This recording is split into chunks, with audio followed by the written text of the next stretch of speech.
भैया इसमें इंडिया को इंटरफेयर करके किसी भी हाल में ईरान को स्टेबल करना जरूरी है, क्योंकि अगर ईरान गया तो हमारे लिए तेल महंगा हो जाएगा, 150 रुपया लीटर हो जाएगा। दूसरा, अगर ईरान गया तो सेंट्रल एशिया में घुसने का रास्ता बंद है। क्या आप नाटो जैसे संस्था होनी चाहिए? नहीं होनी चाहिए। तो ज़बरदस्ती है, गुंडई है नाटो, कि हम गुंडई बना के रखेंगे। अमेरिका ईरान में ज़्यादा उलझेगा, चाइना इसी का फ़ायदा उठा के ताइवान पर हमला कर देगा।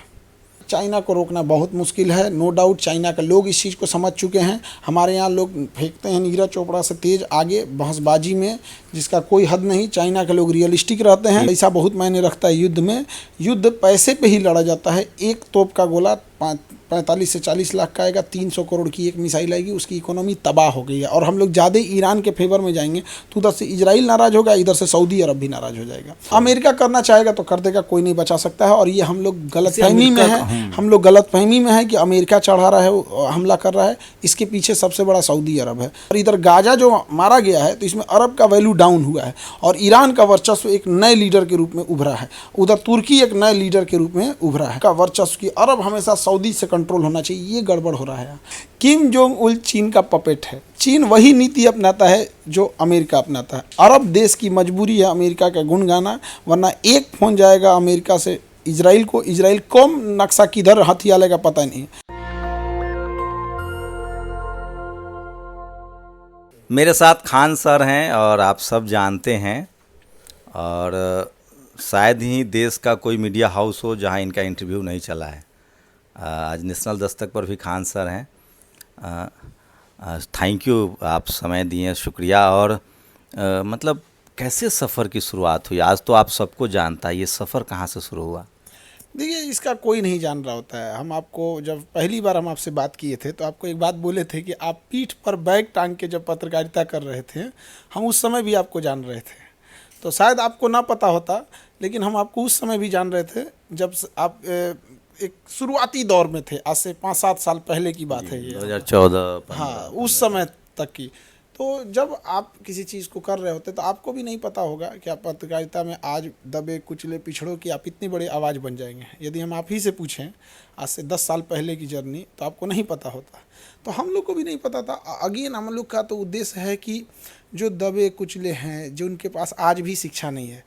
जब देश गुलाम था तो भी नेहरू जी पढ़ने गए थे, तो पैसे वालों के लिए तो गुलामी में भी दिक्कत नहीं थी। और जिनके पास पैसे नहीं है ना, उनके लिए आज़ादी का भी कोई मोल नहीं रह गया है, क्योंकि वो गरीबी से आज़ाद नहीं हुए। तो उनके लिए हमें लड़ाई लड़नी थी। इंटरमीडिएट के बाद जब हमारे सारे दोस्त चले गए थे बढ़िया कॉलेज, बढ़िया स्कूल, बढ़िया शहर पढ़ने, और हम केवल इसलिए रह गए थे कि मेरे घर में पैसे नहीं थे, तो बड़ा तकलीफ़ हुआ था उस समय। और जब उन बच्चों को देखते थे, जब वो जाते थे ना, तो सामने से जब उनकी ट्रेन निकल जाती थी 2-4 किलोमीटर तक, तो आगे का चीज़ें धुंधला हो जाता था। लेकिन वो आंखें नहीं हटती थी कि काश मेरे पास भी पैसा होता ना, तो आज हम इस ट्रेन से पकड़ के हम भी गए रहते। तो जब हमें मौका मिला तो हमने भी यही सोचा था कि हमारे पास गरीब से गरीब बच्चे को लिए हम हिम्मत रहेंगे। और आज भी हिंदुस्तान के कहीं भी जाइएगा ना, तो एक गरीब को एक उम्मीद रहता है कि मेरे खान सर हैं। सुनिए, 200 रुपये आपकी फ़ी है? 200 रुपये बहुत है, उसमें 18% सरकार का GST है 200 में, और उसके बाद जो बच गया ना, उस पर 30% इनकम टैक्स है। तो मतलब आपके पिता बाहर गए, वो भी कोई सरकारी नौकरी में थे नहीं, आपकी सूरत, लेकिन आपने पढ़ाई तो अच्छी की है। आप BSc साइंस से आपने ग्रेजुएशन किया है, और वो भी इलाहाबाद यूनिवर्सिटी से।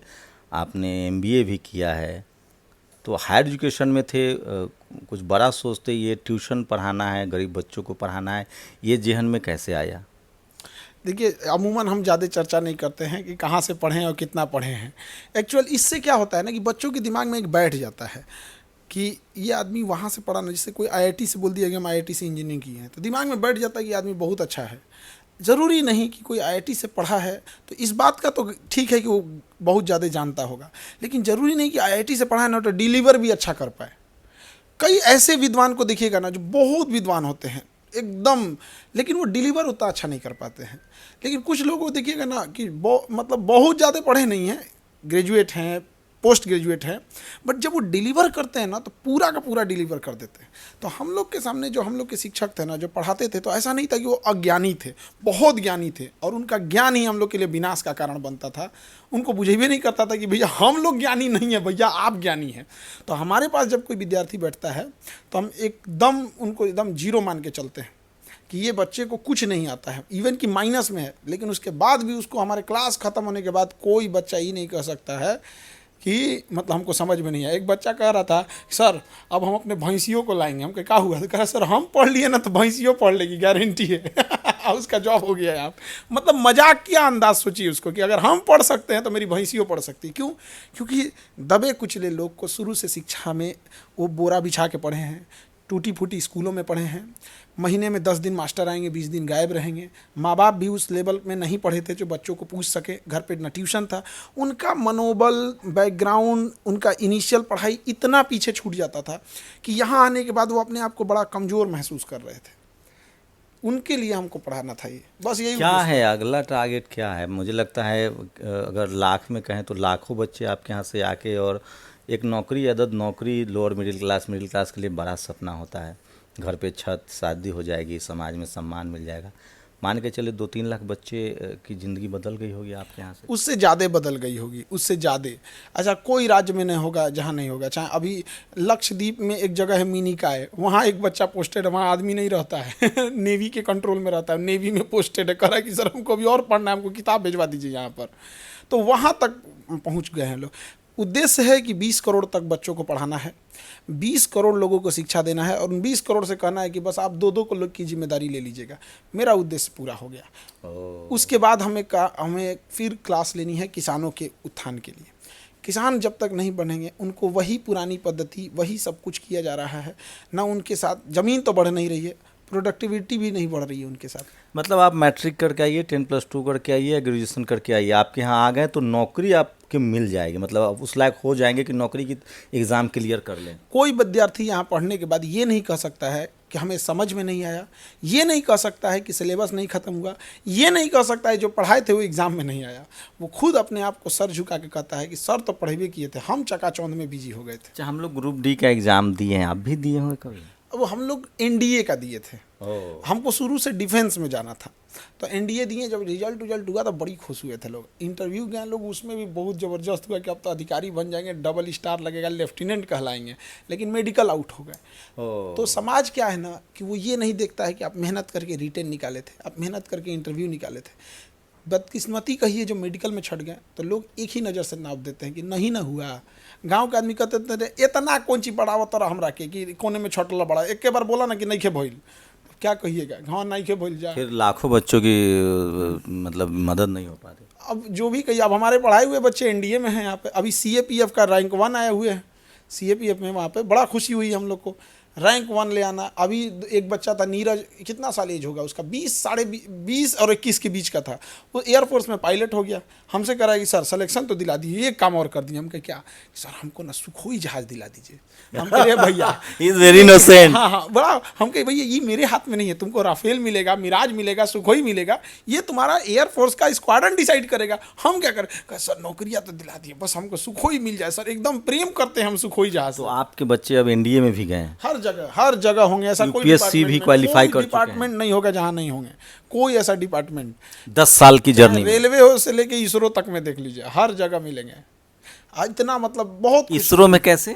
टेक्नीशियन की पोस्ट आती है, उसमें भी अच्छा, आते उसमें भी हैं। आती अब साइंटिस्ट लोग तो बूढ़े होंगे, तो साइंटिस्ट लोग तो थोड़े हम ग्रेजुएशन के बाद लेकिन जो टेक्नीशियन आते हैं वो लोग का वहाँ पे बहुत सारा वैकेंसी आता है। पीएसयू हो गए, रेलवे हो गया, डिफेंस हो गया, या पीसीएस हो गया, यूपीएससी हो गया, कहीं पे भी। यूपीएससी का 2.5 लाख रुपए फीस होता था, हम 7,500 कर दिए उसका। 2.5 लाख से सीधे 7,500 रुपये। अभी भी दिल्ली में 3, 4, 5 लाख रुपए फी है तो लेकिन अभी भी हमारा दिल्ली में है वहाँ पे संस्था, वहाँ पे इतनी फीस नहीं ली जाती है। वहाँ पे जितना वो लेंगे लोग, उसका 1/4 हम लोग लेते हैं। और पूरे कोचिंग्स में हम लोग यही कहते हैं कि भाई आप व्यापार करना है तो आप कोचिंग के से आपके पास तो फीस दुनिया भर का है, आपके पास पैसा है, उससे आप व्यापार कर लीजिए। कम से कम इन बच्चों को सोचिए। अच्छा, आप मतलब 200 रुपये मतलब ये भी है कि खान सर के यहाँ 200 चाहे 100 रुपये दो, फ्री में नहीं, क्योंकि फिर उसकी अहमियत नहीं समझेंगे आप। नहीं, अहमियत नहीं समझेंगे वो। यहाँ पे शिक्षा सस्ती होनी चाहिए, बट फ्री कर देंगे तो कोई भी मजाक बना देगा। आज भी हमारे यहाँ कोई हैंडीकेप बच्चे से पैसे नहीं लिए जाते हैं और उसको सीट रिजर्व कर दी जाती है, लेकिन बड़ा अफसोस के साथ कहना पड़ता है कि सबसे ज़्यादा एब्सेंट वही करते हैं। हफ्ते में 3 दिन आएंगे, 2 दिन नहीं आएंगे।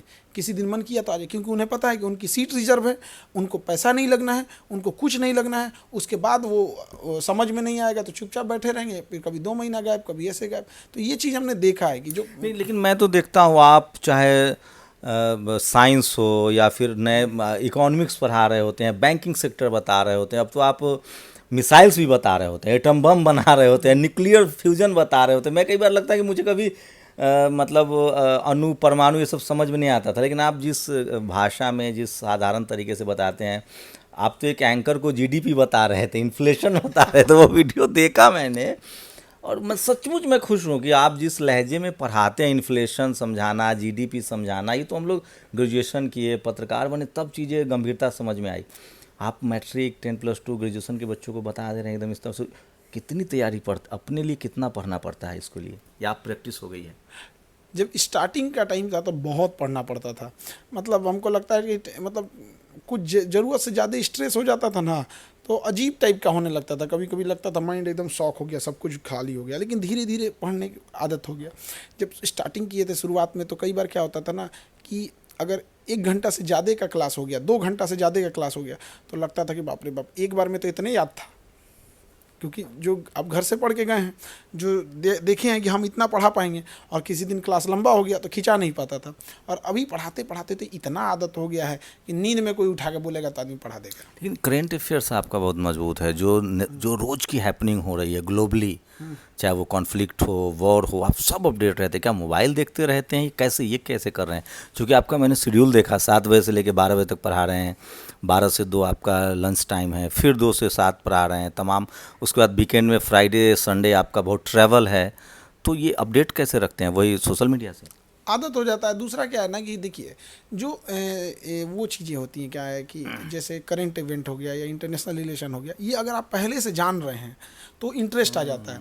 जैसे जो सद्दाम हुसैन को जान रहा है, उसको ISIS आतंकवादी समझने में दिक्कत नहीं आएगा, उसको कुर्द विद्रोही नहीं समझ में दिक्कत नहीं आएगा। अब जो जनरेशन सीधे ट्रंप को देखी है, वो हिलेरी क्लिंटन को जान नहीं रही है, उसको क्या इंटरेस्ट आएगा? जो जो ईरान में रिवोल्यूशन हुआ उसको पता ही नहीं है, ईरान में एम्बेसी अटैक अमेरिका किया उसको पता ही नहीं है। यहाँ पे सीधे खोमैनी के बाद देखेगा यहाँ पे, तो उसको क्या समझ में आने वाला है? तो आज की जो जनरेशन है ना, उसको ना रूट में नहीं जाना है, ऊपर ऊपर कर लेती, इससे इंटरेस्ट नहीं आता है। हाई एजुकेशन में जाएंगे तो समझेंगे जब उम्र होगी। हाँ, थोड़ा तो। दूसरा क्या है ना कि एक बड़ा बचपन से हम लोग को ना पिताजी की वजह से इंटरेस्ट हो गया था यहाँ पर। तो बचपन से पहले रेडियो होता था, टीवी होता था, BBC रेडियो सुनते थे। तो घर में हम और पिताजी बड़ा साइज का रेडियो, बहुत बड़ा होता था, उसमें ना हाँ, और उसको ना एंटीना 2 हाथ का निकला होता था वहाँ पे, उसको सुनते थे लोग। मर्फी था या फिलिप्स था? 2 ही रेडियो। हाँ, उसी समय 2 ही तो रेडियो चलते थे। साइकिल हीरो या A1 एटलस, महंगाई हरकुलस का एटलस आता था, हमारे पास वही था, इसलिए हमारी कंपनी उस समय ना साइकिल में जिसके पास रेंजर साइकिल है ना, वो तो VIP समझिए, BMW है वो। हाँ, साइकिल का BMW था, और ऐसे वाला हैंडल ना, मतलब वो मिडिल क्लास है भाई। और उसमें भी गजब दौर था। आजकल के दौर में बच्चों को देखते हैं, जितनी चीज़ें आसानी से उनके पास उपलब्ध हो जा रही है और जितने संसाधन हैं उनके पास, उसका वो लोग यूज़ करना चाहिए। लेकिन अब मुझे कुछ सीरियस, आप सोचिए, अब आप टीवी चैनल्स को, सारे पत्रकारों को इंटरव्यू देते हैं। अभी गल्फ वॉर चल रहा है, आप ईरान और जो भारत में जो जिस तरह से काम होना चाहिए था साइंस को लेकर, टेक्नोलॉजी को, आजकल AI का ज़माना है, ड्रोन्स आपके पास नहीं है, रोबोट नहीं है, आपके पास 5th जनरेशन 4th जनरेशन का आपके पास फाइटर प्लेन नहीं है, तो आप सर्वाइव करेंगे? ये सब बच्चे साइंस डाल रहे हैं आप बच्चों के दिमाग में। इतना बड़ा बात बोल रहे हैं, ये बताइए, हमारे आप प्रधानमंत्री बच्चों को डाल रहे हैं सब बात दिमाग में। ये सब बात छोड़िए, हमारे प्रधानमंत्री लाल किला पे जब झंडा फहराने जाते हैं तो विदेशी गाड़ी में जा रहे हैं। तो सागिन, हाँ। तो विदेशी गाड़ी में जा रहे हैं। अरे भैया, आपके पास NSG कमांडो लगे हैं वहाँ पे, आप सिक्योरिटी का 20 और लेयर लगवा दीजिए, स्पेशल कस्टमाइज करके टाटा को बोलिए मजबूत गाड़ी बनाएगा, वो double triple layer bullet proof करा दीजिए आप। लेकिन एटलीस्ट जिस दिन 26 जनवरी को जा रहे हैं उस दिन राष्ट्र को संबोधित करने जा रहे हैं, अपने देश के गाड़ी से जाइए। तो क्या वजह देख रहे हैं? कोई एआई नहीं आ रहा है, कोई मस्क नहीं हो रहा है यहाँ, कोई कोई मतलब रूपक मर्डोक नहीं हो रहा है यहाँ, एलन मस्क नहीं हो रहा है, कोई बेजोस नहीं हो रहा है। हम कुछ कर नहीं, चाहे अमेजन हो, टेस्ला हो, ये कौन BYD करता हो, है? कहीं देखिए हम लोग नहीं कर पा रहे हैं। सच्चाई तो देखिए यही है। हमारे यहाँ जब कोई बच्चा कहाँ कमी रह जा रही है? हमारे यहाँ जब कोई बच्चा मैट्रिक पास होता है, 10th पास करता है, तो सबसे पहले उसकी जिम्मेदारी होती है इंजीनियरिंग मेडिकल करो, क्या करो ताकि तुम अपने पैरों पे खड़ा होना। क्योंकि उसको सबसे पहले ज़रूरी है फाइनेंशियल स्टेब्लिशमेंट। उसको कैसे भी 25-30 हज़ार की नौकरी चाहिए। 25-30 हज़ार की नौकरी के बाद अब वो सोचता है कि अब आगे बढ़ें, तब तक उसका ब्याह शादी फैमिली उमली में लगते लगते 30-35 हो जाता है। अमेरिका, US, कनाडा में क्या है, उसके पास सोशल सिक्योरिटी का कोई दिक्कत नहीं है, ज़मीनें ज़्यादा हैं, बैंक क्रेडिट सिस्टम अच्छा है, एजुकेशन सिस्टम अच्छा है, तो उसके लिए पेट भरा हुआ है, वो तैयारी करेगा आगे इस लेवल के। अब ट्रेन के जनरल डिब्बा में जाके देखिए, वहाँ के लोग कहाँ से स्टार्ट करेंगे बात करना, और उसी ट्रेन के AC डिब्बे में जाके बात कीजिए। जो AC डिब्बा में है वो अपनी बेसिक ज़रूरतों को भर चुका है, अब वो बात करेगा अपलिफ्टमेंट पे।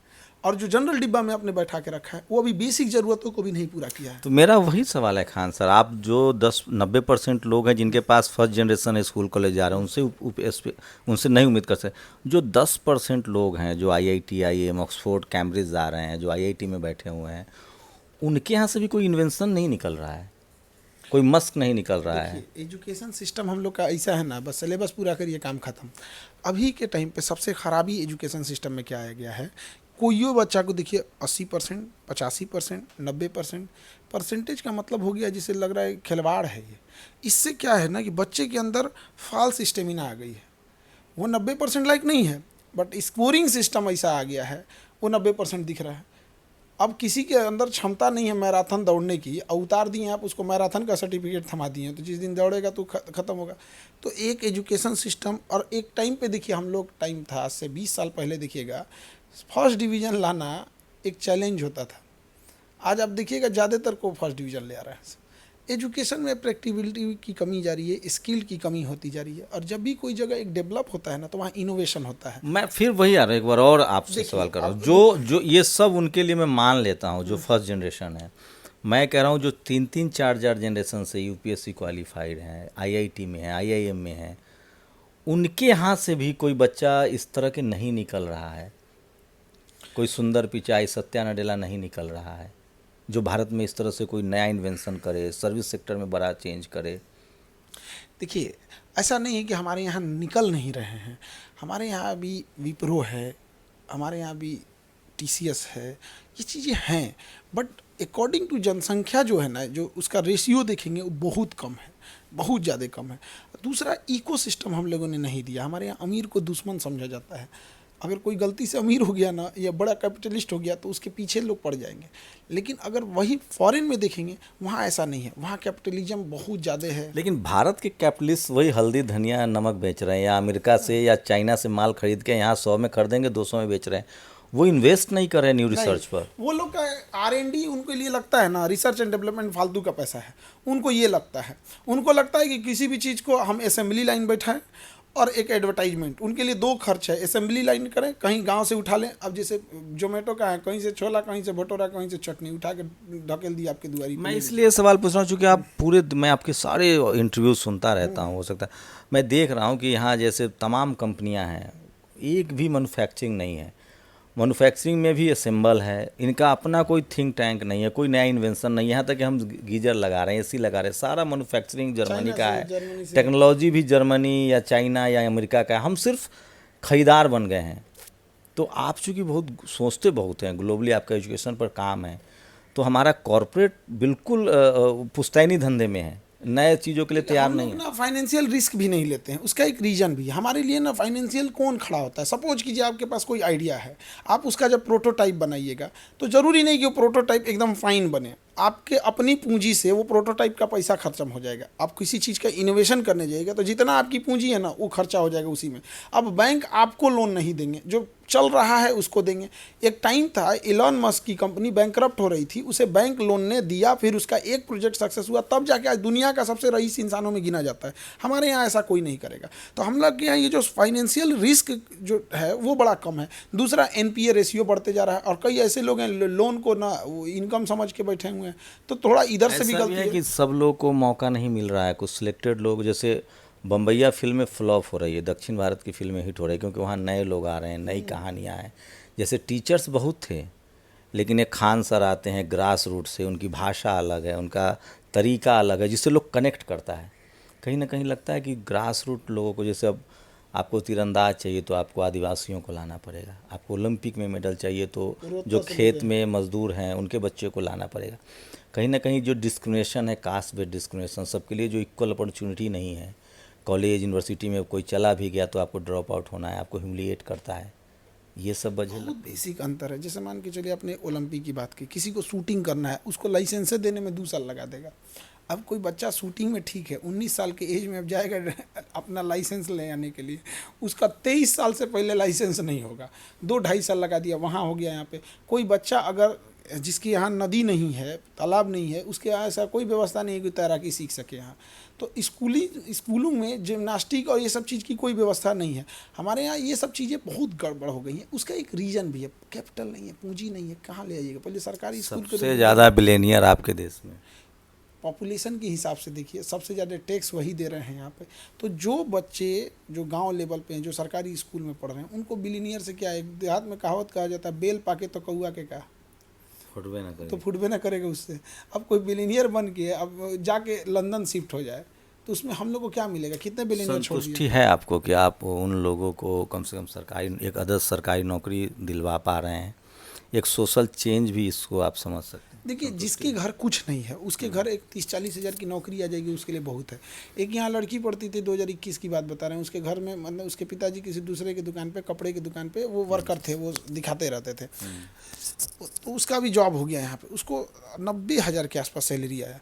और जब आई तो उसके चेहरे पे वो खुशी था ना, क्योंकि यहाँ जब उसको पैसे नहीं था तो हम उसको बोले थे कि तुम होम ट्यूशन पढ़ा लो। 1-1.5 महीने वो भटकी थी, कहाँ पढ़ाएं कहाँ नहीं पढ़ाएं। फिर एक जगह मिल गया तो बेचारी पढ़ाई कही कि सर रेंट तो निकल जाता है, 2 टाइम की जगह 1 टाइम खा लेते हैं, किसी दिन 2 टाइम खा लेते हैं, किसी दिन 1 टाइम खा लेते हैं। मतलब आज 2 टाइम खाएगी तो कल 1 टाइम खाएगी। जब उसके अकाउंट में 90,000 सैलरी आएगा तो 90,000 बिलियनियर के लिए कुछ नहीं है। लेकिन जिस घर में ये सोचना था कि आज 2 टाइम कल 1 टाइम, उसके लिए 90,000 का वैल्यू सोचिए क्या होता होगा। ये बड़ी चीज़ है। तो ये जो क्या कुछ प्लान भी सोचा है आपने? ट्यूशन पढ़ा रहे हैं, इसमें बड़ा अचीवमेंट है आपका, बड़ा नाम है, कुछ आगे कुछ और नया, कुछ विस्फोटक, कुछ धमाकेदार?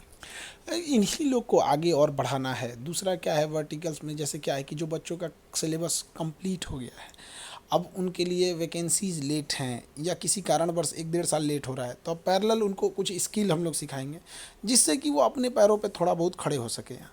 और उसके आगे अगर किसी को स्किल में ही आगे बढ़ना है तो उसमें आगे बढ़ जाए, अदरवाइज में या कोई कॉम्पिटिटिव एग्जाम। कोई एजुकेशन में आप अपना यूनिवर्सिटी, आजकल तो अब सब मेडिकल इंजीनियरिंग, चूँकि आपका जो विज़न है, विजनरी लोग हैं आप बड़ा बदलाव ला सकते हो। कोई कॉलेज यूनिवर्सिटी जो बड़े लेवल पे इन्वेंशन के लिए काम करे, रिसर्च के लिए काम करे। आप तो राष्ट्रवादी भी बहुत हैं, युद्ध को लेकर बहुत सारे क्लियर परसेप्शन है आप। हमको ना डाउट नहीं रहता थिंकिंग में। नहीं, हम देखते हैं सारे इंटरव्यू में आप ये जरूर कोशिश करते हैं कि राष्ट्रवाद से 1 इंच इधर उधर, जो राष्ट्रवाद का जो डर है लोगों के जहन में, उससे आप 1 इंच इधर उधर होंगे आज के डेट में तो बड़ा खतरा है सबके लिए। ना हमको तो जो हमसे बेचारे जिनको हमसे एलर्जी भी होगा वो भी कहेंगे कि आदमी राष्ट्रवादी है। मतलब जो मतलब कहते हैं ना, मतलब पाकिस्तान वाला भी कहेगा कि आदमी बहुत राष्ट्रवादी है। एक्चुअल में क्या है कि वो कुछ ज़रूरत से ज़्यादा पर उसका कोई मालिक नहीं है पाकिस्तान का, इस वजह से हो गया। आर्मी संभाल रही है कि धर्मगुरु संभाल रहे हैं कि प्रधानमंत्री संभाल रहे हैं कि चाइना चढ़ा रहा है कि अमेरिका चढ़ा रहा है, उसका कोई हाई नहीं है। उसका अजीब हाल हो गया, उसको ऑर्केस्ट्रा का नचनिया बना दिया है सब। जो जिधर से ज़्यादा जो गाना बजा देंगे उसी पे नाच देगा वो। तो ये तो टीवी अखबार वालों का बहुत फेवरेट सब्जेक्ट है, इसलिए आप उस पर बोलते हैं, अच्छा है। मेरा सा ये पॉलिटिकल दबाव है, मतलब आप पॉलिटिकली बहुत करेक्ट रहते हैं। हमका कोई पॉलिटिकल दबाव हम लेते ही नहीं है। अगर कोई पॉलिटिकल आदमी है उनसे एक लेवल तक मिलेंगे कि देखिए सर एजुकेशन में ये चीज़ें ठीक कर दीजिए, यूनिवर्सिटी के सेशन अगर लेट हैं तो आप सोचिए कि कहाँ से लेट हो रहे हैं, उसको ठीक कर दीजिए। आपके पास कोई जादू की छड़ी नहीं है कि आज ही सही हो जाएगा, बट दिखना चाहिए कि आप काम कर रहे हैं। सरकार राय लेती होगी आपसे, आप मैंने देखा है आपके सत्ता पक्ष हो विपक्ष हो सबके पॉलिटिकल रिच में हैं आप।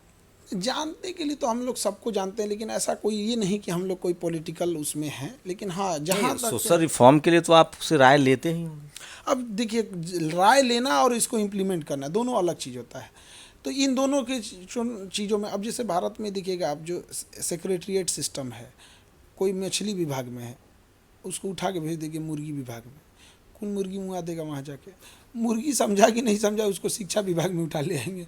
अब विद्यार्थी को मुर्गी समझेगा, उसको क्या बना के रखे हैं यहाँ पे? तो उस चीज़ में आप आईएएस लॉबी नाराज हो जाएगा, इस देश को आईएएस चलाता है, आईएएस वो चाहे इसरो चलाए। ये गलतफहमी है, इस देश को आईएएस ढकेल रहा है, चला नहीं रहा है। चलाता तो ये दुर्दशा नहीं होता। ढकेलने में और चलाने में अंतर होता है। यहाँ पे वो लोग बहुत अच्छे एग्जीक्यूटर होते हैं, उन्हें कोई काम दे दीजिए वो काम को कर देंगे, लेकिन उनसे कोई नए आइडियाज़ की आप उम्मीद मत रखिए। पॉलिसी मेकर नहीं होते, कभी नहीं, हो ही नहीं सकते। उनको दिमागे नोच दिया, वो बेचारे कंफ्यूज रहते हैं कि आज इनकी गुलामी करनी है कि कल उनकी गुलामी करनी है। बैलेंस बनाते बनाते कल कौन सत्ता पलट जाएगा। Yes sir sir sir sir sir sir, 1 second में 20 बार। तो क्या करेंगे उनसे? आप कोई भी ऐसा बड़ा स्टेप देखिए जिसमें सुधार लाने के लिए कोई आईएएस ने किया हो, चाहे अंतरिक्ष हो, चाहे खेती हो, चाहे ये तो आप मोदी जी वाली वो कह रहे हैं कि आईएएस मतलब पाइप में घुस जाइए उधर निकल जाइए, मतलब आपकी अपनी कोई सोच नहीं है। तो बात यहाँ तक पर सही है। देखिए जैसे को आप ऐसे देखिए, एपीजे अब्दुल कलाम ने, जिन्होंने, आप किसी भी चेंज लाने वाले को देखिए, वो आईएएस नहीं होगा। सर आईएएस राजा होता है, लोकतंत्र में राजा का जरूरत नहीं होता है।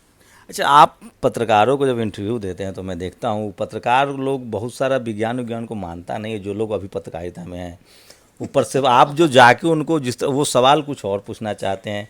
आप रेशनल आदमी हैं, आप बहुत रेशनल हैं, आपको धर्म के नाम पर, जाति के नाम पर बांधा नहीं जा सकता है।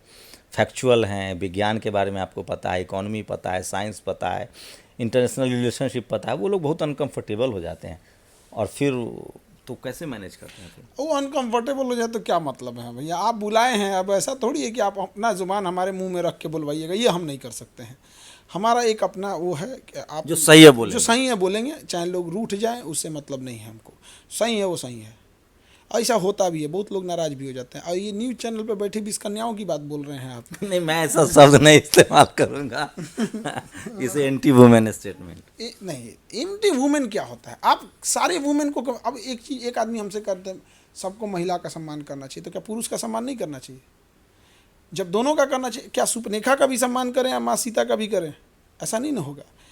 दोनों अलग अलग हैं, जैसा काम करेंगे वैसा ही इज्जत होगा, चाहे वो पुरुष हो या महिला हो। अब एक ड्राम में फेंक दिया तो भारत में महिला विक्टिम है। हाँ, थोड़ा सा ये चीज़ें हैं, पेट्रियार्कल सोसाइटी पेट्रियार्कल है। लेकिन जो जिस देश है, देखिए महिलाओं को एयर होस्टेस और एविएशन का इंडस्ट्री मिला, क्या ज़बरदस्त काम की।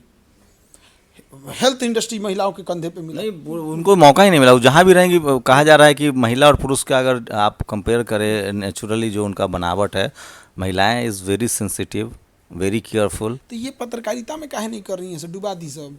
कहाँ कौन नहीं, पत्रकारिता में है ही नहीं। तो मेजॉरिटी जो बड़े बड़े एंकर हैं, आपको कौन पत्रकार ठीक लगता है आज के समय में जो पत्रकारिता कर रहा हूँ? मतलब आप तो बड़ा अजीब सा सवाल पूछ दिए कि एक आदमी एक और कहेगा कि हमरा काहे नहीं कहें। नहीं, कोई जो, मैं पत्रकार, जैसे एक डिफिनेशन होता है ना, जैसे मैं सेना में होता, तो सेना के अगर युद्ध होगा पाकिस्तान से तो लड़ूंगा, और चाइना से युद्ध होगा तो भाग नहीं जाऊंगा, तो मैं देशद्रोही हुआ। अगर मैं पत्रकार हूं तो ऐसा थोड़ी कि मनमोहन सिंह से सवाल पूछूंगा, लालू यादव से सवाल पूछूंगा और मोदी जी आ जाएंगे तो डर जाऊंगा। ये चीज़ें नहीं होनी चाहिए। देखिए, तो आज के डेट में कोई टीवी अखबार वाला सवाल पूछ तो रहा है? बहुत कम पूछ रहे हैं लोग। इवन कोई पूछ रहा है, बहुत कम नहीं। नहीं, इवन आप पूछने की बात छोड़िए ना, एक बार कभी आप जवाब दे दीजिए तो उस चीज़ को ट्रिम करके काट के निकाल दिया जा रहा है। आपके काट दिए जाते हैं? हाँ, बहुत, क्योंकि आप इंटरव्यू दे के आते होंगे, देखते होंगे। तो देखते होंगे ना कि कुछ चीज़ें जो सरकार को खराब लग जाएगी तो उसको काट दिए जाते हैं। हमारा काम है भैया, हम लोग ग्रास रूट पे देख रहे हैं समस्या। हम ही थोड़े करें कि आप कुर्सी खाली कर दीजिए या आप चले जाइए, आप संन्यास ले लीजिए। आपके पास पावर है, आपके पास सत्ता है, आपके पास संसाधन है, आप इसे थोड़ा सा सुधार कर दीजिए। जैसे हम सिंपल सी बात करते हैं, बिहार में बाढ़, ये बाढ़ राज्य सरकार कभी नहीं रोक सकती, केंद्र सरकार रोक पाएगी, क्योंकि इसके लिए नेपाल में 3 बांध बनाने पड़ेंगे। अभी क्या है, नेपाल में 1 बांध है। वो रिस्क नहीं लेता है कि अगर इसको ज़्यादा पानी रोकेंगे तो टूट के फेंका जाएगा। एक पत्रकार आपको कह रहा था, उसने सवाल पूछा बिहार में अच्छा मुख्यमंत्री कौन? आपने कहा सबके अपने अपने काम है, आप बहुत पॉलिटिकल करेक्ट रहते हैं। उसने कह दिया आप तीनों को साध रहे हैं, बहुत तंज भी करते हैं। उन लोग का, वो किसी खास आदमी का नाम लेके सुनना चाहते हैं तो हम कैसे बोलते? लालू यादव को जब बिहार मिला था तो रहने लायक बिहार था। हाँ, यहाँ तब 2 ही लोग रहते थे, एक हायर कास्ट के लोग, बाकी जानवर। जिसको मन मार दो, जिसको मन गाली दो। तो जिस इंसान के पास जो समस्या रहेगी वही ना देखेगा। अभी अगर हमारे पास कपड़े नहीं है तो पहले कपड़ा देखेंगे, भूख लगी है तो भूख लगी रहेगी, उसके बाद ना हम देखेंगे क्या चीज़ है। उस समय कोई एक्सप्रेसवे भी नहीं बन रहा था, कुछ भी नहीं था वहाँ पे। हाँ, नहीं, देश में कहीं भी एक्सप्रेसवे नहीं बन रहा वहाँ था। एक गलती हुई थी, इन लोगों ने सोशल रिफॉर्म लाया, इकोनॉमिकल रिफॉर्म का टाइम चल रहा था, लिबरलाइजेशन चल रही थी। बट यहाँ क्या था, अगर सोशल रिफॉर्म नहीं होता तो लिबरलाइजेशन सक्सेस ही नहीं होता। तो ये सोशल रिफॉर्म लाने के चक्कर में कुछ ज़्यादा डिले हो गए। आप ही ने कहा सोशल रिफॉर्म तो भारत में तब भी था जब देश आया था। आप बोले नेहरू जी विदेश पढ़ने जा रहे थे। नहीं, वो सोशल कुछ लोगों के लिए हमेशा सब कुछ था, लेकिन मेजॉरिटी के लिए देखिएगा, एक टाइम था जब सबके लिए अलग अलग चैलेंज। जब नीतीश कुमार को सत्ता मिली थी तो खंडहर में था बिहार, और आज भी उनके विरोधी भी दबे अंदाज में ये बात कहते हैं कि नीतीश कुमार ने काम किया है। उनके विरोधी भी दबे अंदाज में ये बात बोलते हैं, काम किया है उन्होंने। यहाँ पे बजटें देखिए कैसा है, टैक्सेशन तो हम लोग दे नहीं रहे हैं। कुल ले दे के देखिए 2.5 लाख करोड़ बजट में 50,000 ही आपके पास 50,000 करोड़ पैसा बचता है। उसी 50,000 करोड़ में बाकी तो बजट तो फिक्स हो गया कि ये सैलरी में जाएगा, ये योजना में जाएगा, ये इसमें चला जाएगा। बजट की भी तो एक समस्या है। बाबा साहब को लेकर आपको जो पता है, आपके क्लासरूम में डाइवर्स होते हैं लोग, हाँ। SC ST OBC general minority सब होते हैं। अब बाबा साहब को लेकर क्या आप मतलब सिर्फ कहने के लिए कहते हैं, या आपको लगता है कि ही डिड सुपर्ब, और वो एक ऐसे आदमी थे जो मॉडर्न आधुनिक Bharat, constitutional, women rights, equality, fraternity, he is a global person, symbol of knowledge. देखिए उनके अंदर सब कुछ अच्छा है। एक चीज़ जो है जो हम लोग नहीं अपना पाते हैं बाबा साहब की, आप गौर कीजिएगा, उनके अंदर ताकत थी, नॉलेज था, सब कुछ था। लेकिन अगर जब उनके साथ भेदभाव होता था ना, तो उनके वो फाइट नहीं करते थे, वो उस चीज़ को आभास दिला देते थे लेकिन उसमें इन्वॉल्व नहीं होते थे। फिर वो अपने काम पे लग जाते थे और अपनी अपनी बुलंदी को इतनी ऊंचाई पे ले गए, इतनी ऊंचाई पे ले गए कि वो जो उनके ऊपर थूकते थे ना, उनको आभास हो गया कि आसमान के ऊपर थूकेंगे तो खुद के ऊपर आके पड़ जाएगा। आज की जनरेशन के सामने क्या है, अगर उनको कोई कुछ बात बोल दे रहा है तो अपने मेन लक्ष्य को भूल कर इसमें भटकते चले जा रहे हैं। बाबा साहब में ये नहीं था, वो जवाब देते थे तुरंत और बड़ा शालीनता से जवाब देते थे और बड़ा गहराई तक चोट लगता था। उसके बाद वो अपने पठन पाठन सामाजिक सुधार में लग जाते थे। क्योंकि कई बार क्या होता है ना कि जो फर्स्ट लाइन ऑफ एजुकेशन वाले होते हैं ना, उनको डाइवर्ट करना बड़ा ईजी होता है। कोई केस कर दीजिए, कोई अपशब्द बोल दीजिए, उसमें एक हफ्ता वो डिस्टर्ब रहेगा, ये करेगा। आजकल की जनरेशन जो देख रहे हैं ना, उनमें ये चीज़ें बहुत हो गई है। जातीय हिंसा इस देश की सच्चाई है, जाति पर आजकल कम्युनल वायलेंस बहुत बढ़ा है। आप अल्पसंख्यक समाज से आते हैं, कभी ऐसा थ्रेट फील होता है? Sometimes you feel scared actually? देखिए सोशल मीडिया जो है ना, चीज़ों को कब किधर क्या घुमा देगा ना, ये बड़ा डेंजरस हो गया है। और इसमें ना, इस सोशल मीडिया को अगर नहीं कंट्रोल किया जाएगा तो ये पता नहीं देश को कहाँ लेके चला जाएगा, कुछ नहीं कहा जा सकता है। नहीं, आप चूँकि बिहार में हैं, बिहार तो बहुत बेहतर प्लेस है, हम जानते हैं। यहाँ कास्टिज्म भी बहुत खत्म हुआ है, यहाँ कम्युनल वायलेंस के लिए कोई स्पेस नहीं है। बट आप देश भर में मूव करते हैं तो कभी कभी आपको फील होता है कि as a Muslims sometimes you feel scared कि अभी जो हालात हैं? अभी देश में हर तरह के लोग रहते हैं, तो आप अच्छे लोगों को इग्नोर नहीं कर सकते हैं। अच्छे लोगों की खराबी क्या है कि वो शांत रहते हैं, और खराब आप मुझे आप फील करते हैं यस नो घम, तो क्या लगा जिनके साथ कम्युनल वायलेंस हो रहा है सब बुरे लोग हैं? नहीं, ऐसा नहीं है। ये वहाँ की गवर्नमेंट का फेल्योर है जहाँ हो रहा है। हमारा बिहार है, यहाँ कोई कम्युनल वायलेंस करके देखे, नीतीश कुमार टांग देंगे, चाहे वो किसी भी पार्टी से जुड़ा हो। सवाल था कि कहीं आप आउट ऑफ स्टेट जाते हैं तो यू फील स्केयर्ड समटाइम्स? ऐसा लगता है हमको, ऐसा नहीं। आप इतने सेंसिटिव हैं, ग्लोबली आप चीज़ों को कंसीडर करते हैं, जिहन में तो आता होगा लोगों की लिंचिंग हो रही है, यूनिवर्सिटीज़ में लोगों को टारगेट किया जा रहा है रिलीजन की वजह से, लोगों की गिरफ्तारियां हो रही है, हाईली एजुकेटेड लोगों की। वन साइडेड कार्रवाइयाँ जो हो रही हैं ये गलत हैं, लेकिन हमको लेके लोग खुद ही कंफ्यूजन में रहते हैं कि कौन जात का है कौन धर्म का है। तो देखिएगा ना, आपने छुपाया, आप खान सर लिख रहे हैं पहले दिन से। अभी भी लोगों को क्या लगता है, हमारा भी है कि भाई हमको कोई कुछ भी दे गया हम वहाँ पे पढ़ते रहेंगे। अभी देखिए हम वहाँ पे एक दिन पढ़े थे, अभी एक भाई साहब आए तो रामचरितमानस दे दिए, हम इनको पढ़ेंगे तो अभी कोई कुछ देख, हमको सबके साथ वो रहते हैं, तो हमको ऐसा कुछ नहीं हुआ। एक दबाव है कि बहुत ज़्यादा क्लैरिटी में नहीं बोलना है, न्यूट्रल है रहना है, बैलेंस करना है सोशल पॉलिटिकल इश्यूज। हाँ, ये सारी चीज़ें तो हैं, प्रेशर तो रहती हैं। और हम कई जगह जब मीडिया हाउसेज में गए हैं तो हम फील किए कि हम प्रेशर में नहीं है बेचारा वो प्रेशर में है कि सर ये बात मत बोलिएगा, ये मत बोलिएगा। हम कहे भैया हम लोग शिक्षक हैं, या तो तुम सीधे कह दो कि ये बोलना नहीं है, लेकिन ये बचाने वाला काम हम लोग से नहीं होगा। जो क्लियर है वो है, वन साइडेड जो चीज़ें होती हैं ये अच्छी नहीं होती हैं, क्योंकि लोकतंत्र है। फिर वो आप रास्ता दिखाएंगे, कल को उस रास्ते पे कोई दूसरा चलने मैं लगेगा। टीवी का हिस्सा रहा हूँ, टीवी में डाइवर्सिटी नहीं है। अभी सब लोग वही हैं जो कह रहे हैं कि भाई वो विज्ञान को नहीं मानते, वो कह रहे हैं कि धरती नाक के फन पर टिका हुआ है। ये टीवी की सच्चाई है, तो भैया कोई चाहे वो ऑक्सफोर्ड से आए, कैम्ब्रिज से आए, चाहे देखिए, कैलिफोर्निया से आए। अब धरती नाक के ठोड़ पे टिका है, फन कि पे। पे टिका है कि धरती चपटा है, ये मानने वालों को आप नहीं समझा सकते हैं। हम लोग को अपना हिसाब से देखना पड़ेगा कि हमारा धरती का क्या काम है, हम इस धरती को क्या दे सकते हैं और कितना इम्प्रूव कर सकते हैं। तो जो लोग एकदम दिमाग में बैठा लिए रहते हैं ना, उनको निकालना बड़ा मुश्किल होता है। एक तबका ये भी तो है जो कहता है कि नहीं धरती गोल नहीं है, एक तबका ये भी कहता है कि नाक के फन पे है। ये जो गरीब लोग हैं जिनकी उम्मीदें हैं आपसे, और बिहार में खासकर चूँकि बिजनेस नहीं है, 90% लोगों के पास रिसोर्स, जाति कास्ट सेंसस हुआ, जनगणना हुआ, ज़मीनें नहीं है, बिजनेस नहीं है, नौकरी एक पहली प्रायोरिटी है। नौकरी होता है, फिर सेकेंड जनरेशन जो है वो अपना बिजनेस भी करेगा, जो भी करना होगा, उसमें आपका बड़ा कंट्रीब्यूशन है।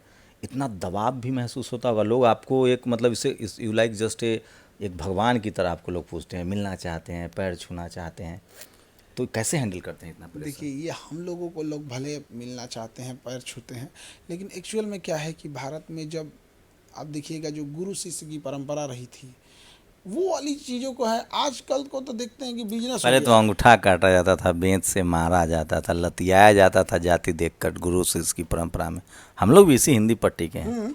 वो एक अब ज़्यादा ट्रांसफर, अब टीचर मार नहीं सकता है, ह्यूमिलेट नहीं कर सकता। हम लोग को तो कहा जाता था कि तुम बकरिया तुम्हारा चराने का काम था, तुम स्कूल कैसे आगे बे? हाँ, ये सब जो चीज़ें थी तो गलत थी। जब किसी को मतलब जाति के नाम पे कपड़े ना पहनने की आज़ादी दी जाए, तो ये वो उस समय के नहीं, एक स्कूल कलंक में भी था। अभी भी आप देखिए ना, कई बार न्यूज आ जाता है कि किसी को घोड़ा पे चढ़ने से उतार दिया यहाँ पे, तो वो लोग मानसिक रूप से अभी भी विक्षुब्ध कहिए उन लोग को। तो ये सब चीज़ों को आप थोड़ा सा हटा के, अब थोड़ा सा वो कह रहे हैं ना कि बाबा साहब वाले नीति कि जो बारिश हो रही है ना, तो बारिश बंद होने के, बाबा साहब की एक चीज़ हमें बहुत अच्छी लगती है कि बारिश अगर हो रही है तो बंद होने का इंतज़ार मत करो, छाता लगाओ और निकलो इसी बारिश में, वरना तुम मंजिल से पीछे रह जाओगे। ये रास्ता तो आपने बनाया है। हाँ, तो ये बाबा साहब से ही यू हम आर लोग- also the example, same example. हाँ, तो ये चीज़ें हम बाबा साहब से सीखे हैं। उनके ऊपर आप कभी जीवनी देखिएगा, हम दोबारा सारे लोगों से कहते हैं उस इंसान के ऊपर कितनी तकलीफ़ें आई, लेकिन एक चीज़ उन्होंने नहीं किया, रुके थोड़े देर, जवाब दिए कि तुम गलत हो, ये सही है, और फिर चलते बने।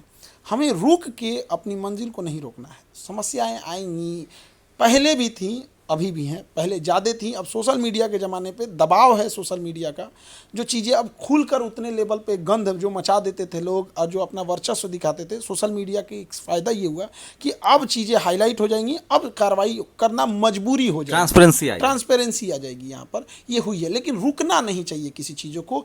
अब बार बार उस चीज़ को बांध के बैठ जाएंगे कि मेरे साथ ये हो रहा है, सबको होता है, हमारे साथ भी। हमारे नीचे वाला ऑफिस है, उसको तो उड़ा दिया था सब बम से, तो हम बांध के तो नहीं बैठे हैं, उसको फिर से चालू है, उसके 2 घंटे बाद से चालू कर दिए यहाँ पर। क्या ट्यूशन, अब अगला प्लान क्या है? क्या राजनीति में आएंगे?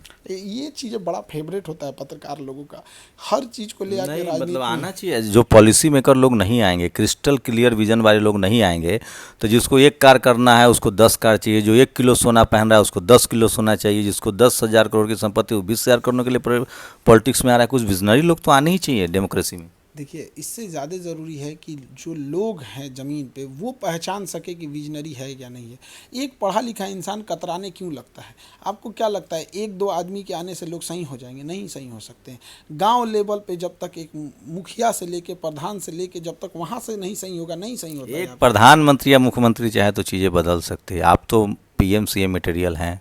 आप तो और खतरनाक हम लोग को पढ़ाने से ही फुर्सत नहीं मिलती है, लेकिन हम इतना ज़रूर कहते हैं। मैं आपने हंस के, मैं झूठ बोल रहा हूँ? आपको पता है, मतलब डेमोक्रेसी में ये मौका है। प्रधानमंत्री एक चाय वाले परिवार से थे और PM है। वो चाहे तो बड़ा सोशल चेंज ला सकते हैं। एक वैज्ञानिक सोच का आदमी, एक जिसके पास सोशल समझ है, राजनीतिक समझ है, विज्ञान की आपकी समझ है, आप जैसे लोगों को CM PM बनना चाहिए। और मैं ये बात इसलिए कह रहा हूँ क्योंकि आप फेमस हैं, लोग आप पर ट्रस्ट करता है। देखिए, एक कहावत कहा जाता है, राजा के पास आँख नहीं होता है, राजा के पास कान होता है। तो जो प्रधानमंत्री मुख्यमंत्री होता है ना, वो बहुत सारी चीज़ों को धरातल पे नहीं देख पाता होगा। आपको क्या लगता है प्रधानमंत्री दिल्ली में बैठ के छत्तीसगढ़ में क्या हो रहा है नहीं देख पाते हो? तो उनके सलाहकार, उनके सचिव कैसे हैं, ये इस बात पे भी बड़ा डिपेंड करता है कि अगल बगल में कैसे हो।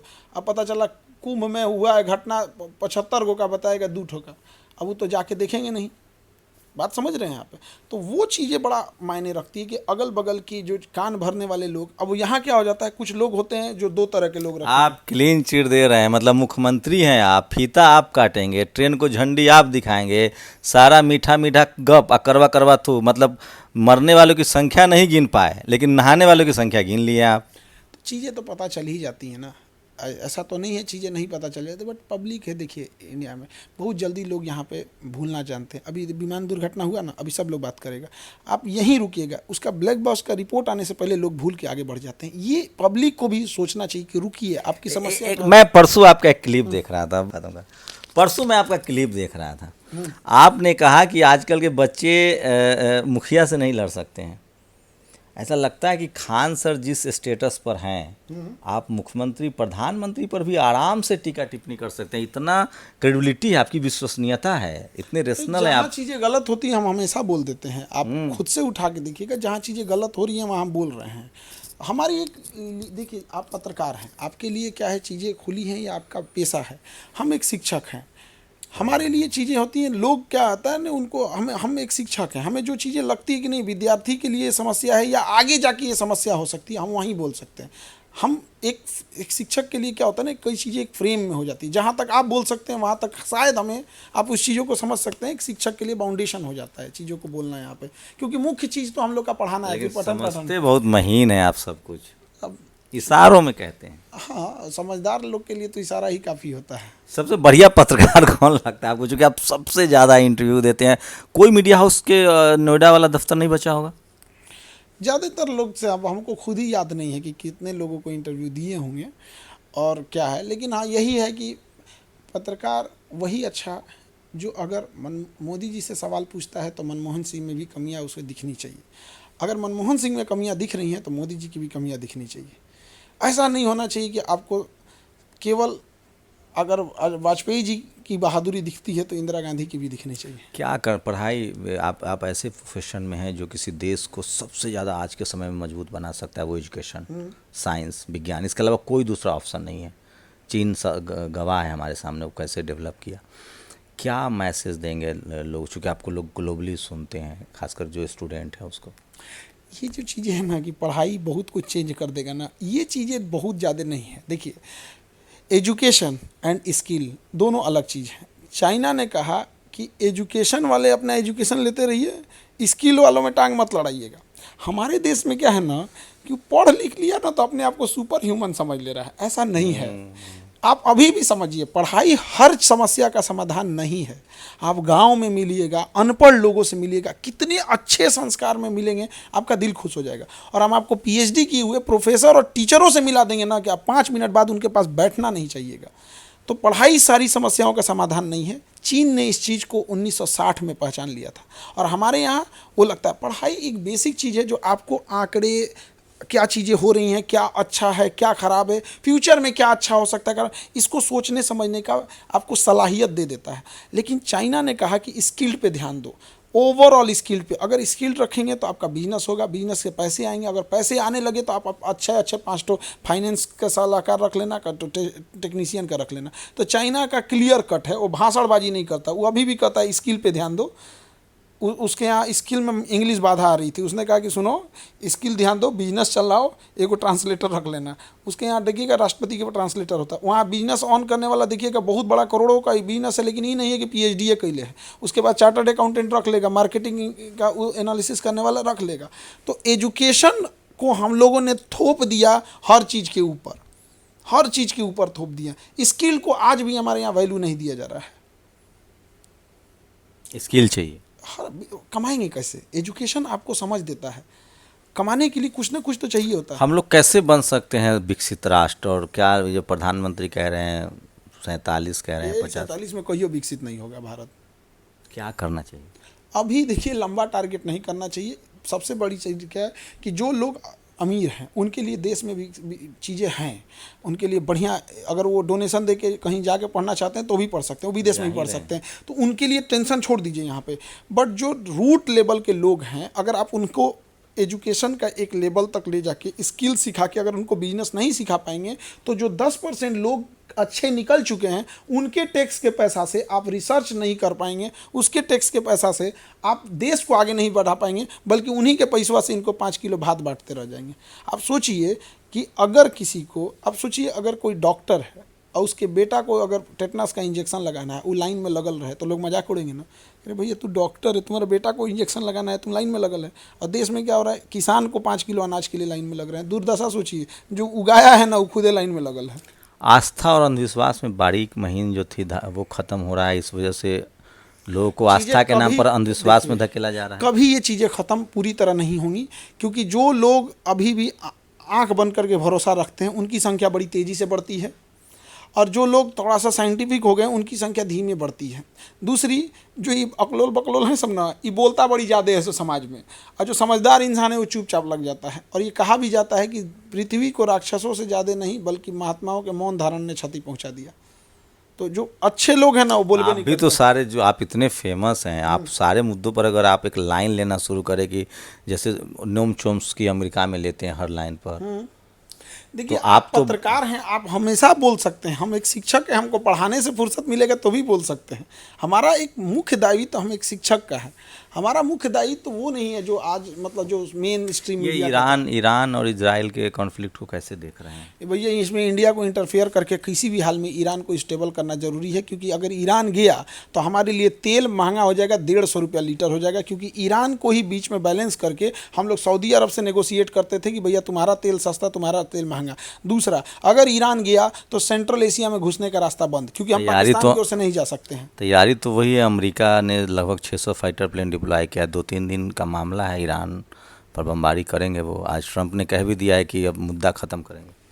देखिए अब ईरान अलग थलग पड़ गया है, क्योंकि इन लोगों में भी अरब देशों में शिया सुन्नी का इतना वो है, और भारत अभी इस स्थिति में नहीं है कि जाके वहाँ बचा सके, पाकिस्तान वगैरह कोई नहीं बचा पाएगा उसको। तो ये इन लोग की लामबंदी है। आज के इस देश में क्या आप नाटो जैसे संस्था होनी चाहिए? नहीं होनी चाहिए। तो ज़बरदस्ती है, गुंडई है नाटो, कि हम गुंडई बना के रखेंगे।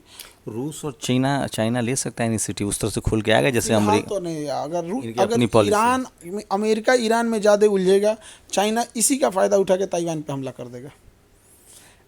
डिफेंस करेगा, ईरान को बचाएगा? नहीं बचा पाएगा, वो ताइवान को ले लेगा। या फिर ये हथियार अपने हथियार को बेचना चाहेगा? हथियार बेचना चाहेगा, लेकिन ईरान खुद ही चाइना बड़ी इकॉनमी बन जाएगी, अमेरिका और उसमें 10 ट्रिलियन का अंतर। चाइना को रोकना बहुत मुश्किल है, नो डाउट। चाइना के लोग इस चीज़ को समझ चुके हैं। हमारे यहाँ लोग फेंकते हैं नीरज चोपड़ा से तेज आगे बहसबाजी में, जिसका कोई हद नहीं। चाइना के लोग रियलिस्टिक रहते हैं। 300 साल आगे है वो, बहुत।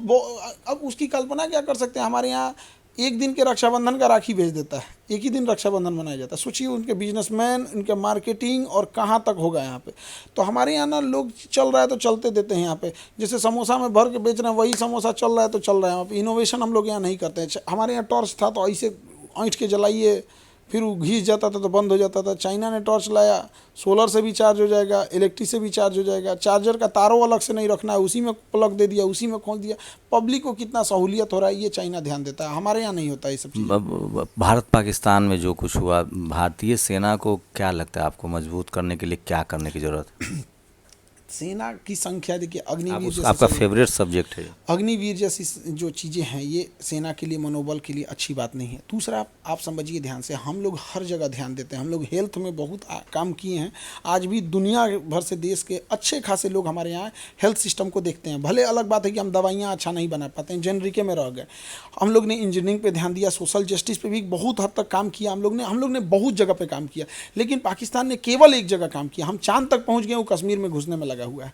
तो आप अंतर समझिए, मेंटेलिटी क्या है किसी चीज़ों को। तो वो एकदम लिचड़ई पे उतर चुका है। IMF के और वर्ल्ड बैंक के लोन पे देश चल रहा है। उसकी जितनी GDP है उससे ज़्यादा चाइना से कर्जा ले रखा है। तो और वहाँ पे रेडिकलाइजेशन अलग लेवल पे है, कोई कुछ बोल देता है, कोई कुछ बोल देता है। हमारी सैन्य शक्ति जो बढ़ेगी, अब हमारा मुकाबला चाइना से है। तो देखिए, हमारा मुकाबला है चाइना से ज़रूर, लेकिन पाकिस्तान जो है वो केवल आप चाइना से लड़ना उतना टफ नहीं है। रीज़न क्या है? चाइना के पास प्रॉक्सी नहीं है। पाकिस्तान के पास क्या है ना, एगो हिजबुल्ला भेज देगा तो कभी कुछ भेज देगा, कभी कुछ भेज मैं देगा। पूछ रहा हूँ सेना की मजबूती के लिए क्या मतलब कुछ लोग कह रहे हैं कि जैसे वो हुमाद काठी करने लगते हैं, वो करना ज़रूरी है। अब रफ़ेल आया तो उसमें नींबू लटका दिए। रफ़ेल बनाना ज़रूरी है, नींबू लटकाना ज़रूरी है? हमारे पास अभी ड्रोन नहीं है, एआई ऑपरेटेड फाइटर प्लेन नहीं है।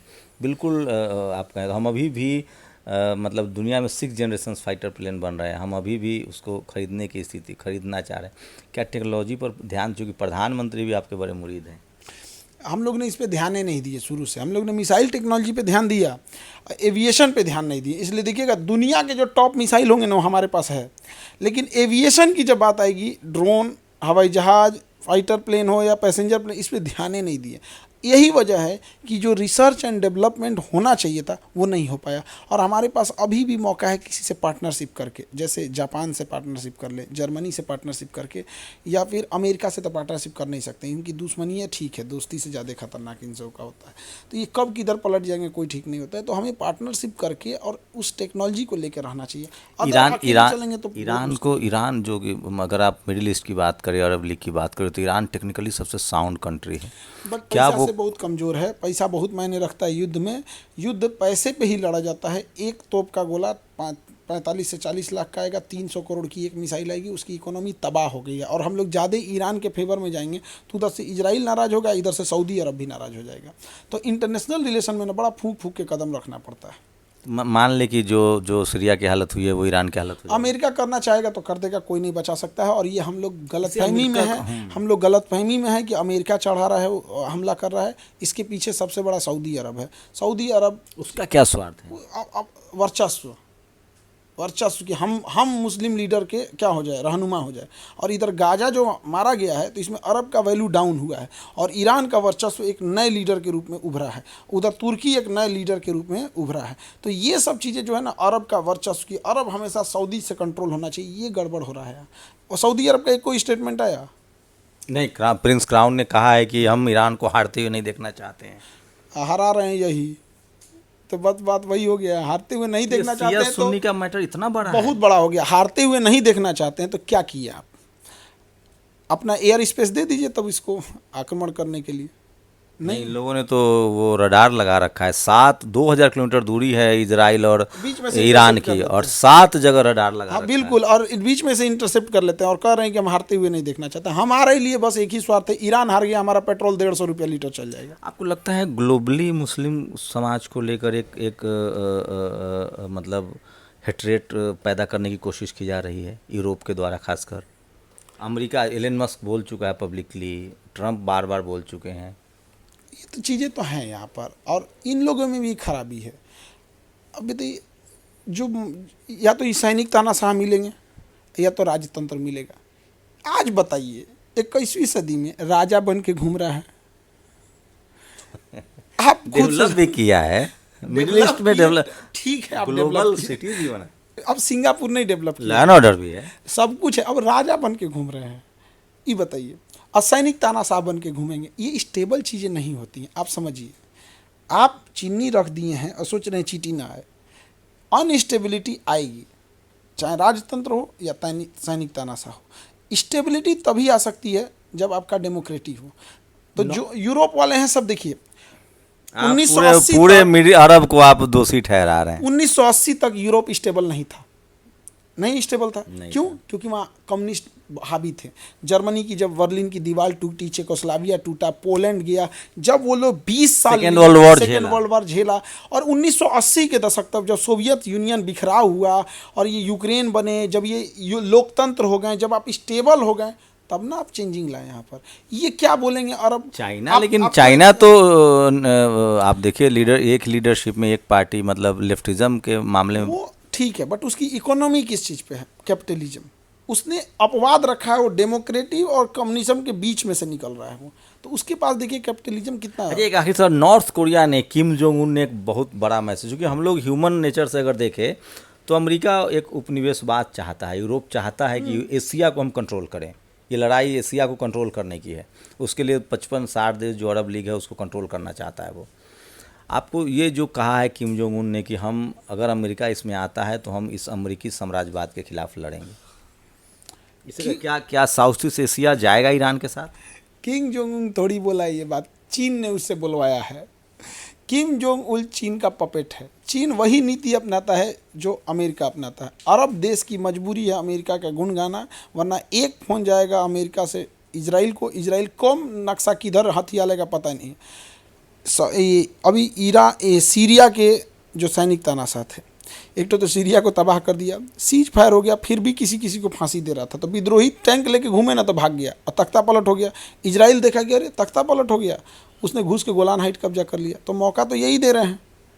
तो आप छोटे छोटे रहेंगे, ईगो संगठित रहेंगे नहीं कहीं, तो कोई ना कोई तो करेगा। हम लोग के लिए देखिए, हम लोग के लिए इजराइल भी ज़रूरी है एज ए देश के तौर पे।